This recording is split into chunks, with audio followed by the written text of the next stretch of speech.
Okay, so this class is going to be in different videos because I will be discussing the sociological theories of religion. So each theory will be in a video because I don't want it to be too long, so it won't be boring and all. Alright, so let's talk about sociological theories of religion. So I found out that this topic is actually not in IJMB syllabus, but it's in JUPEB syllabus for CRS. So the introductory part, let's look at the introduction. So Durkheim, Weber, and Marx are the three early sociological theorists who strongly influenced the sociology of religion. So what we are saying is that we have theorists. Okay, so let me try to explain to you what theory means in a simple term. So what theory is saying is that when you have an opinion about something, like now, let's say maybe you have an opinion about let me use this very funny analogy. So let's say that in your class now, maybe someone farted, like someone messed. I don't know if you are familiar with the word fart or mess, anyone, but someone polluted the air, right? And then probably there are just 5 persons in the class, and you just said your opinion is that okay, let's say the people in the class, we have John, Faith, Favor, and all, and you just said Faith, polluted the air or something. Now that's your opinion, right? But you are not sure. That can be like an hypothesis. You are not sure if it's true or not. But by the time the funny method we use in primary school, and then you start telling everybody to bring their bomb and you want to check. So imagine if you checked and you figure out that it was not even favor. It was not faith. Probably it was favor that polluted the air. Now that has become a fact because you have confirmed it. But initially you can have several assumptions that okay, it might be John because he ate beans yesterday, or it might be this person because he ate egg. But until you confirm before you know that this is fact. So a theory is like a statement that has been checked and is sure that it's fact, right? So now when you're talking about sociological theories, we are talking about theories that were stated by people. Most time when you mention theory, they have been stated by scholars, people that have studied religion well. Do you get? So now, sociological theories of religion means that they are relating religion with society and they are coming out with their opinion about it. Do you understand? So back to what this part that I read. Durkheim, Weber, and Marx are the three early sociological theorists who strongly influenced the sociology of religion. So these three guys and other guys, but I want to actually focus on these three guys. I believe if you know these three guys well, you can just add the remaining, right? So at the end of the last video, I'm going to add a screenshot of this topic in my textbook. I wrote a textbook for CRS students, both IJMB and JUPEB.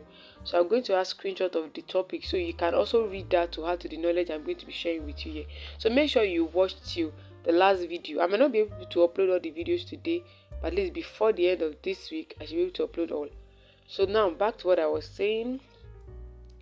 So Durkheim, Weber, and Marx, they were part of the theories that strongly influenced the sociology of religion. So even though none of these three men was particularly religious, the power that religion holds over people and societies interested them all. So we are saying that these guys are not even religious, not like they are really interested in religion. Like let me explain it better. Like for instance, Christianity is a religion, right? So we are saying that I don't like these people are even Christians, but they just have interest. Just like someone that is not a Muslim, but you have interest in Islam history, you want to know how it came and all those stuff. So these guys are not particularly religious, but the power that religion holds over people and society is interested them all. Like they want to know. They decide to make a study, to make a research on the kind of power that religion holds over societies, over the people that are living in society.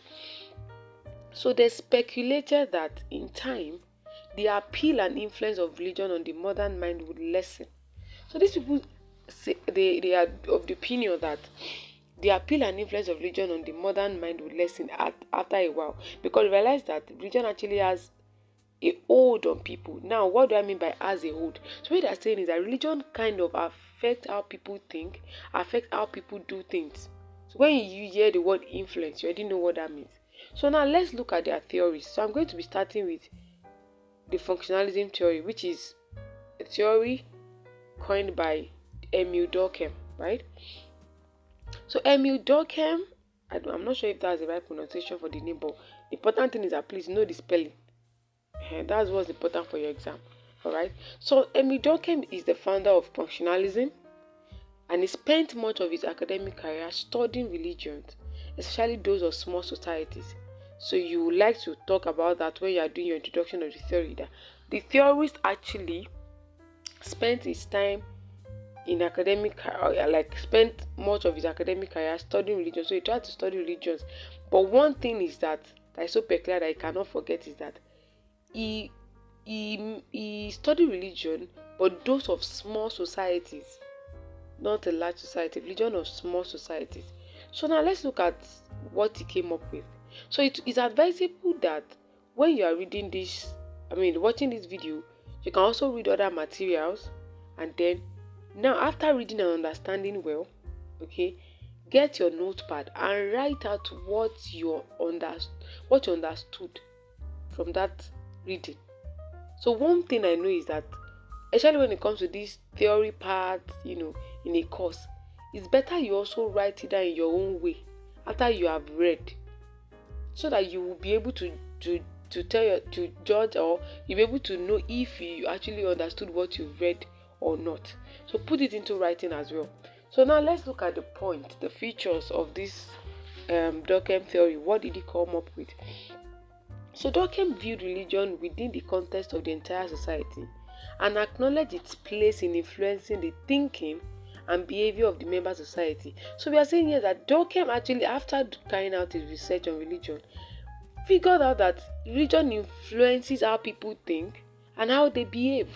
So that's one thing you must not forget when you're talking about Durkheim's theory.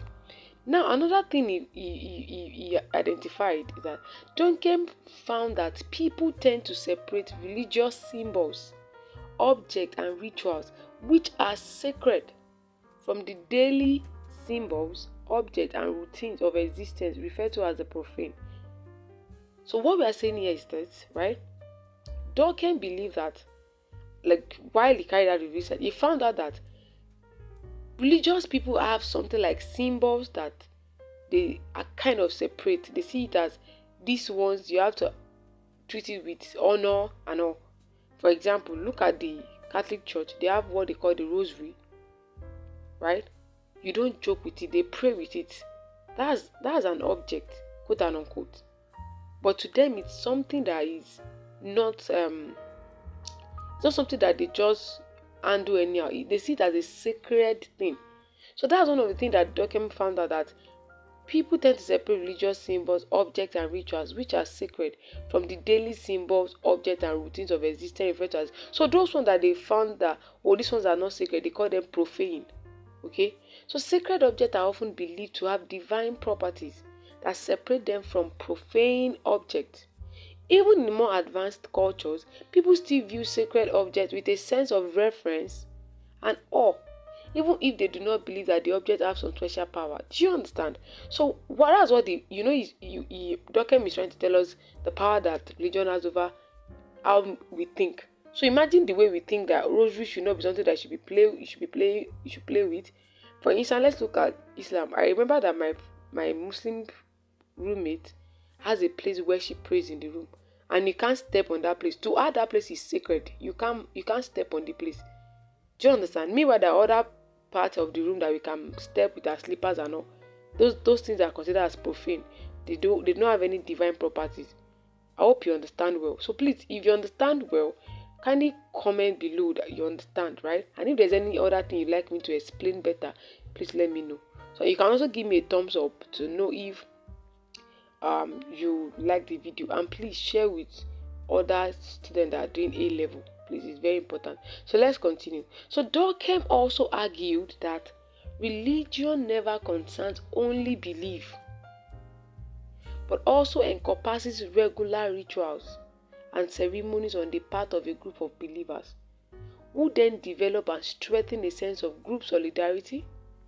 Rituals are necessary to bind together the members of religious groups. So this is what Durkheim means. Durkheim is saying that religion is beyond belief. Like, aside from people believing that, oh, like now, you believe that cow should be worshipped, right? That's your belief. But he said religion actually extends beyond that. So you mentioned some of the rituals. So like I believe like a cow is sacred, but there are some other rituals that we do to worship the cow and all. And then talking about ritual ceremonies, let me use Christians as an example. When they give birth to a baby, they have what they call naming ceremony where the pastors come to pray. They have what they call baby dedication. In fact, there are some people that they do not really believe in the God, so quote and unquote, but they still do those ceremonies. Do you get? And when you see them, you say that this one is a Christian.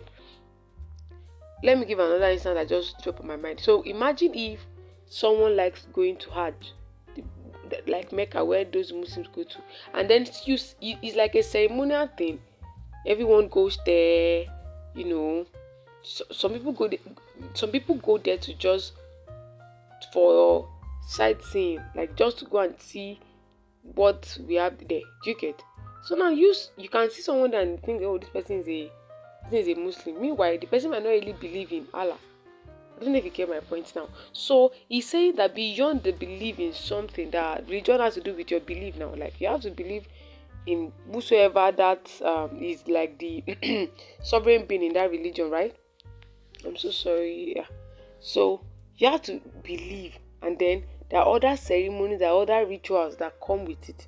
So that's one of the things that he figured out. And then he now said that he realized that these rituals, these ceremonies actually bind people together.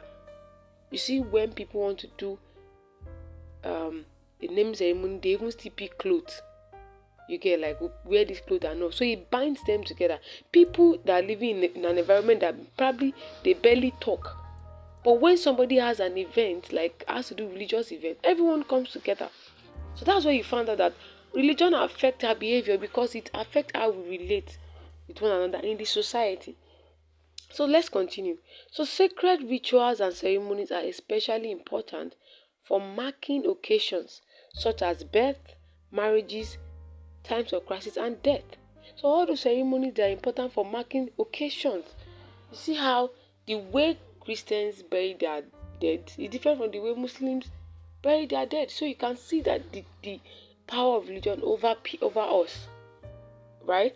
So moving on, we're almost done. So Durkheim predicted that religion's influence will decrease as society modernizes. So that's where his conclusion, right?